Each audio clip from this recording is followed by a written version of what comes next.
अस्सलाम वालेकुम बच्चों, क्या हाल है आप लोगों का? ठीक-ठाक हो? आज हम लोग डेफ़िनेशन करेंगे डेटर्स की। डेटर्स क्या होते हैं, ठीक है?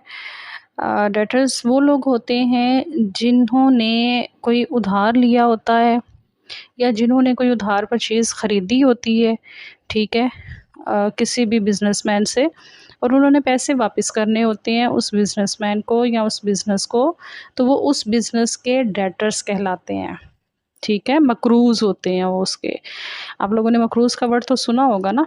तो डेटर्स या अकाउंट रिसीवेबल किसको कहा जाता है?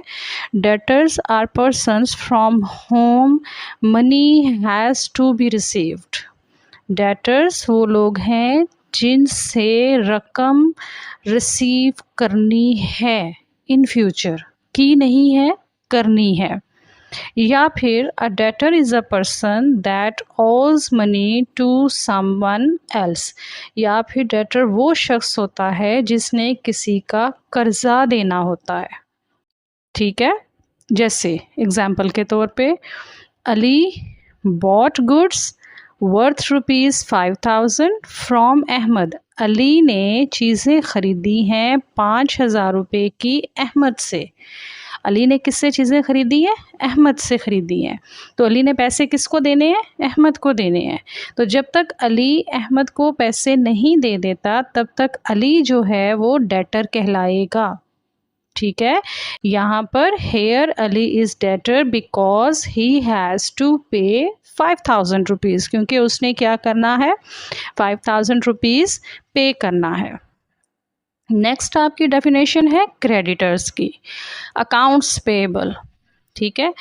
A person to whom money has to be paid in future. यानी जिस बंदे से, जिस शख्स से, जिस बिज़नेस से हमने उधार लिया हुआ है या उधार पर चीज़ें ख़रीदी हुई हैं, वो हमारे क्रेडिटर कहलाएंगे, कर्ज़ ख़्वाह कहलाएंगे, ठीक है? यानी जिनको हमने पैसा वापस करना है, वो हमारा क्या कहलाएगा? क्रेडिटर। जैसे इस एग्ज़ाम्पल में आप लोग देखो कि अली जो है उसने अहमद से चीज़ें ख़रीदी हैं 5000 रुपये की, तो अली ने अहमद को क्या करना है? चीज़ें वापस करनी है। तो अली क्या हुआ? अली डेटर है क्योंकि इसने पैसे देने हैं, और अहमद क्या हुआ? अहमद क्रेडिटर हुआ क्योंकि इसको पैसे देने हैं, ठीक है? ये थोड़ा-सा मैंने इसको एग्ज़ाम्पल को जो है वो एक्सप्लेन करके लिख दिया है। आप देख लें कि जो अली और अहमद वाली एग्ज़ाम्पल है उसमें अहमद जो है वो क्रेडिटर है। अली ने 5000 रुपया देना है किसको? अहमद को। तो फिर अली क्या हुआ? डेटर, पैसे देने वाला, कर्ज़ा वापस करने वाला, मकरूज़। और अहमद क्या हुआ? पैसे लेने वाला, कर्ज़ा वापस लेने वाला। मेरा ख़्याल है आपको जो है वो ये पॉइंट क्लियर हो गया होगा। आप साथ-साथ डेफ़िनेशंस को लिखते जाएँ, एक प्रॉपर नोट्स बनाते जाएँ, या फिर इनके स्क्रीनशॉट्स भी आप ले सकते हैं, ठीक है? नेक्स्ट है आपके पास ट्रेड डिस्काउंट किसे कहते हैं?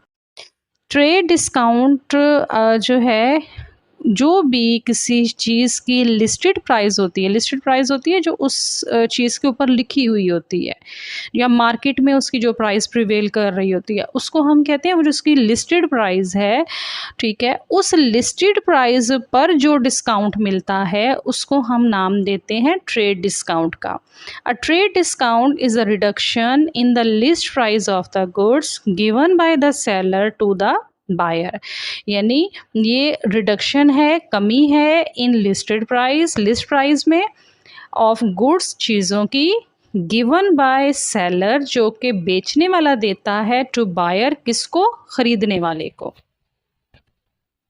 और ये जो ट्रेड डिस्काउंट होता है इसको हम लोग रिकॉर्ड नहीं करते। एक सिंपल सी एग्जांपल मैं देती होती हूँ कि आप लोग अक्सर दुकानों पे जाओ, आजकल तो बहुत ज़्यादा इस चीज़ का ट्रेंड है कि अक्सर दुकानों पे बाहर उन्होंने बड़े-बड़े बोर्ड्स बना के लगाए होते हैं, जी डिस्काउंट हम दे रहे हैं अप टू 40%, फ्लैट 40%, फ्लैट 30%, ठीक है? तो जब हम लोग अंदर जाते हैं, शॉप पे जाते हैं, सपोज़ क्लॉथ की शॉप पे जाते हैं, तो वो ड्रेस के ऊपर कहीं पर 3000 रुपया काट के तो 2500 रुपया लिखा होता है। तो वो जो 3000 रुपया कटा हुआ है वो लिस्टेड प्राइस थी, और वो जो 2500 रुपया लिखा हुआ है वो आपकी डिस्काउंटेड प्राइस होती है, जिसको हम लोग ट्रेड डिस्काउंट का नाम देते हैं।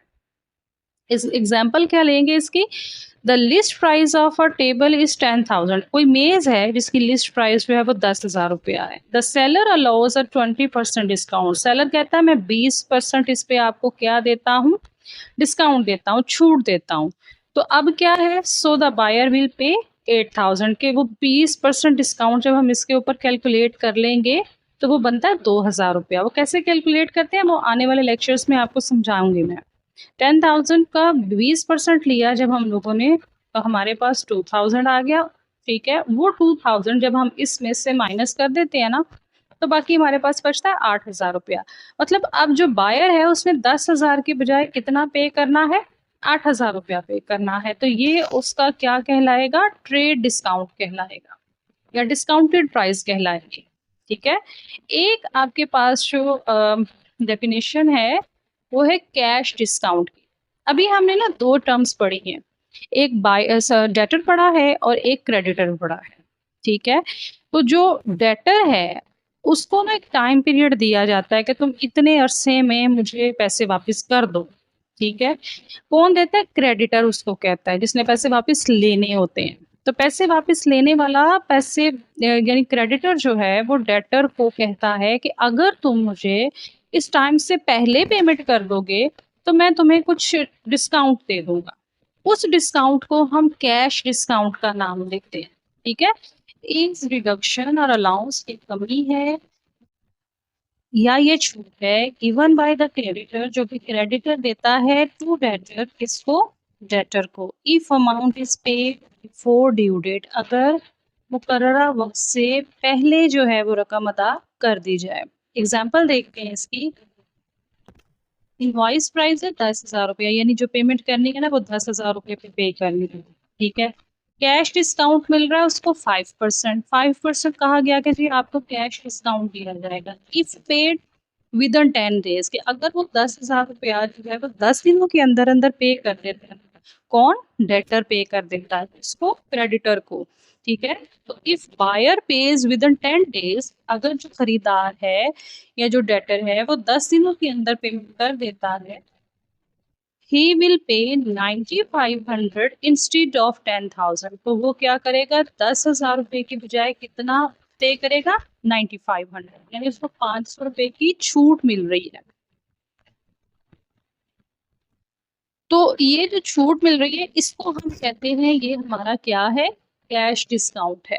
अब ये जो कैश डिस्काउंट है ये कौन दे रहा है, ये क्रेडिटर दे रहा है। तो क्रेडिटर के अकॉर्डिंग जो है ये होगा डिस्काउंट अलाउड, और डेटर के अकॉर्डिंग जो है ये कहलाएगा डिस्काउंट रिसीव्ड। नेक्स्ट है आपके पास अलाउंसेस। अलाउंसेस क्या है, अच्छा जी, आप मार्केट में जाते हो कोई चीज खरीदने के लिए, वहां पर बैठे बैठे हमें इस चीज में कोई डैमेज, कोई डिफेक्ट नजर आ जाए। ठीक है, लेकिन हमें वो चीज इस कदर पसंद आती है कि हम उसको वापस भी नहीं करना चाहते। तो उस सूरत में क्या होता है कि जो शॉपकीपर है ना वो ये कहता है कि ठीक है आप इसकी मुझे पूरी कीमत ना दें बल्कि इसमें से कुछ मैं आपको कमी कर देता हूँ। तो वो उस डिफेक्ट की वजह से या उस डैमेज की वजह से जो डिस्काउंट मिलता है ना उसको, उनको हम लोग कहते हैं वो क्या है, अलाउंसेस है। Allowance is a reduction in the price of goods. Allowance जो है वो किसी भी चीज की कीमत में कमी है गिवन बाय द सेलर, जो कि सेलर देता है टू बायर, बायर को, बिकॉज ऑफ माइनर डिफेक्ट, किसी छोटे मोटे नुक्स की वजह से, डैमेज या नुकसान की वजह से। तो होगी आपके पास a shopkeeper sells a fan for ₹5,000। कोई दुकानदार है जो पंखा बेच रहा है 5,000 रुपए का। The buyer finds a small scratch, जो खरीदार है उसको उसके ऊपर छोटा सा कोई निशान नजर आ गया। The seller gives an allowance of ₹500। Seller कहता है चलो मैं आपको इसमें से 500 रुपया जो है ना वो छोड़ देता हूँ, ठीक है, कम कर देता हूँ। So the buyer pays only 4,500। जो बायर है वो सिर्फ कितना पे करेगा, अब 5,000 की बजाय 4,500 रुपया पे करेगा और वो पंखा अपने पास रख लेगा। सो ये जो 500 की बजाय उसने 4,500 पे किया और 500 रुपया उसको जो छूट मिली है ये क्या कहलाएगा, अलाउंस कहलाएगा। नेक्स्ट आपके पास डेफिनेशन है एसेट्स की। एसेट्स किनको कहते हैं, things which are in the possession of business, चीजें जो कि कारोबार की मलकियत में है, और which are the property of business, या फिर जो कारोबार की प्रॉपर्टी, ठीक है, उनको हम क्या कहेंगे, एसेट्स कहेंगे। जैसे बिल्डिंग है, लैंड है, स्टॉक हो गया, कैश, बैंक, फर्नीचर एक्सेट्रा, ये आपके क्या है, एसेट्स हैं। देन है आपके पास लाइबिलिटीज, डेट्स और ऑब्लिगेशंस ऑफ द बिजनेस। कर्जा जो हम किसी से लेते हैं वो हमने वापस भी तो करना होता है, ठीक है, माफ तो कोई नहीं करता ना हमें, तो वो जो कर्ज हम लेते हैं वो वापस करना हमारी जिम्मेदारी होती है, ठीक है जी। उस जिम्मेदारी को हम लोग अकाउंटिंग की लैंग्वेज में लाइबिलिटीज का नाम देते हैं। डेट्स, कर्जे, ऑब्लिगेशंस, जिम्मेदारी ऑफ द बिजनेस, यानी जो कर्जे आपने पे करने हैं, जो ऑब्लिगेशंस आपने पे करने हैं, उनको हम कहते हैं वो हमारी क्या है, लाइबिलिटीज। जैसे लोन लिया है, या क्रेडिटर्स को पेमेंट करनी है, या बिल पे करना है कोई, ठीक है, जो है ये सारे हमारे क्या कहलाएंगे, ये हमारी लाइबिलिटीज कहलाएंगे। नेक्स्ट है आपके पास डेफिनेशन प्रोप्राइटर। प्रोप्राइटर कौन होता है, वो शख्स होता है जिसने कारोबार को शुरू किया, ठीक है। तो प्रोप्राइटर कौन होता है, वो शख्स होता है जिसने कारोबार को शुरू करना है, कारोबार को चलाना है, कारोबार पे टाइम इन्वेस्ट करना, अपना पैसा लगाना है, उसको हम कहते हैं वो प्रोप्राइटर है, यानी बिजनेस का मालिक है।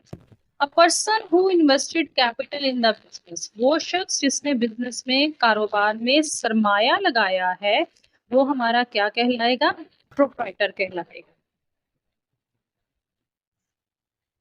एग्जाम्पल आपके पास यहाँ पर आएगी, I have started a cloth business with ₹1 lakh, this 1 lakh is capital and I am proprietor. क्या मैंने कहा यहाँ पे कि मैं एक बिजनेस शुरू कर रही हूँ कपड़े का, और उसमें मैं 1 लाख रुपया लगा रही, ठीक है, और ये 1 लाख रुपया मेरा कैपिटल है क्योंकि ये मैं सरमाया लगा रही हूँ, ठीक है जी।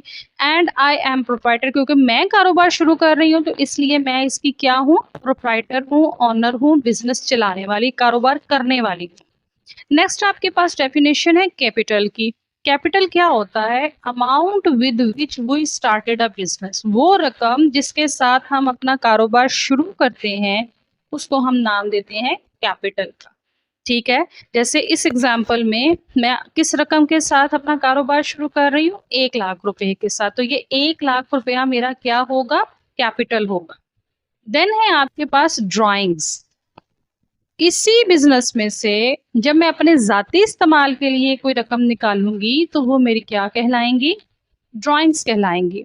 The amount which is withdrawn by the businessman for personal use, रकम जो हम अपने जाती इस्तेमाल के लिए बिजनेस में से निकालते हैं वो हमारी क्या कहलाती है, ड्राइंग्स कहलाती है।